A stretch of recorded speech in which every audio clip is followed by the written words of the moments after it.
एक गांव में एक सेठ रहा करता था। उस सेठ के परिवार में उसकी पत्नी और उसका 8 साल का बेटा था। कुछ दिनों के बाद उसकी पत्नी का देहांत हो जाता है और सेठ दूसरा विवाह कर लेता है।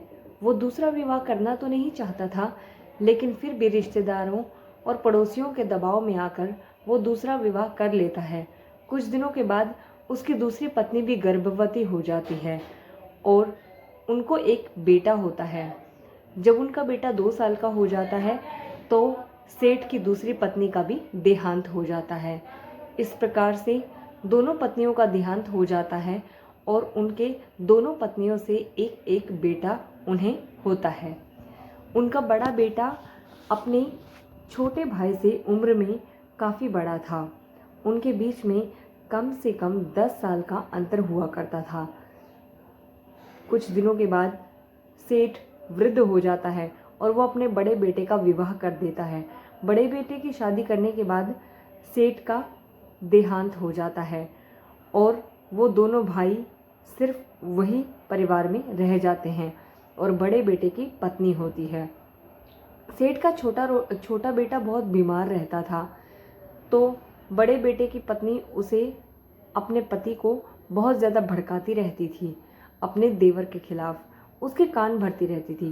कहती कि ये तुम्हारा सगा भाई भी नहीं है, फिर भी तुम इसका इतना इलाज क्यों करवाते हो, क्यों तुम इससे इतना प्यार करते हो, तुम इसको क्यों नहीं कहीं पे छोड़ देते हो, ताकि इसके नाम की जितनी भी ज़मीन जायदाद है, जितना भी इसका धन धान्य है, वो हमारे ही पास आ जाएगा। इस प्रकार से वो अपने पति के कान भरती रहती थी, लेकिन उसका पति उसकी कम सुनता था। कुछ दिनों के बाद उसने अपने पति के इस तरह से कान भरे कि वो भी उसकी बातों में आने लगा। एक बार उसका भाई जब बहुत ज़्यादा बीमार हो गया तो उसकी पत्नी ने उसे सलाह दी कि क्यों ना हम वैद्य जी से बात करके वैद्य जी से कहें कि इसे जहर दे दे दवाई के नाम पे, और जिससे कि ये मर जाएगा, हमारे रास्ते का कांटा भी हट जाएगा और हम किसी को पता भी नहीं चलेगा गांव में, और हम इसकी प्रॉपर्टी पर अपना हक जमा लेंगे।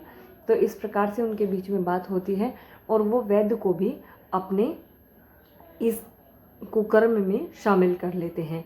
तो इस प्रकार से वो तीनों मिलकर अपने छोटे भाई को मार देते हैं। वो आदमी जो होता है अपने छोटे भाई को मार देता है।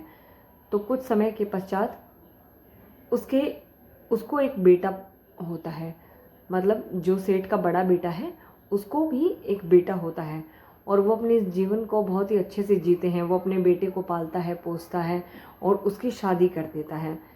एक समय की बात होती है कि उसका बेटा बहुत बीमार होता है तो उसकी इतनी हालत ख़राब होती है कि डॉक्टर जो है वो उसको जवाब देते हैं, उसको कोई गंभीर बीमारी हो जाती है। डॉक्टर उसका इलाज करने से मना कर देते हैं, कहते हैं कि अब ये नहीं बच पाएगा।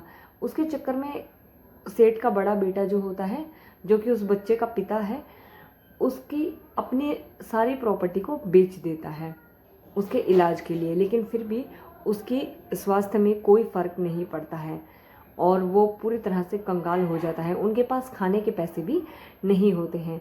इस प्रकार से वो बिल्कुल कंगाल हो जाता है।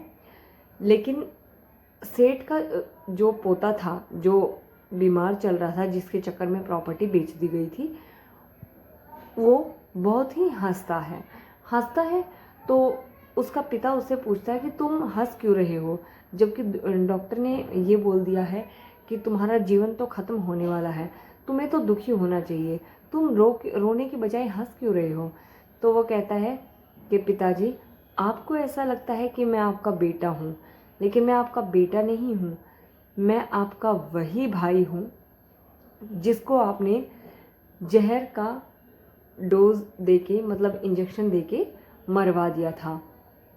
तो वो अपने बेटे के सामने गिड़गिड़ाता है, जो कि उसका भाई ही होता है असल में। वो कहता है कि चलो ठीक है, हमारी करनी तो हमारे सामने आ गई, लेकिन तुम्हारी पत्नी का इसमें क्या दोष है। तुम्हारी जो पत्नी है वो तो इसकी दोषी की भागीदार नहीं है दोष की, तो तुम उसको किस बात की सज़ा दे रहे हो। तुम हमारे साथ अन्याय कर सकते हो क्योंकि हमने तुम्हारे साथ किया है, लेकिन तुम अपनी पत्नी को छोड़कर ऐसे नहीं जा सकते। तो वो कहता है कि आपको याद है कि जिस वैद्य से तुमने मेरे को जहर दिलवाया था वो कहाँ है? तो उसका पिता कहता है कि वो तो तुरंत ही मर गया था कुछ दिनों के बाद। तो वो उसका बेटा कहता है कि वो वैद्य ही आज मेरी पत्नी के रूप में है इस जन्म में।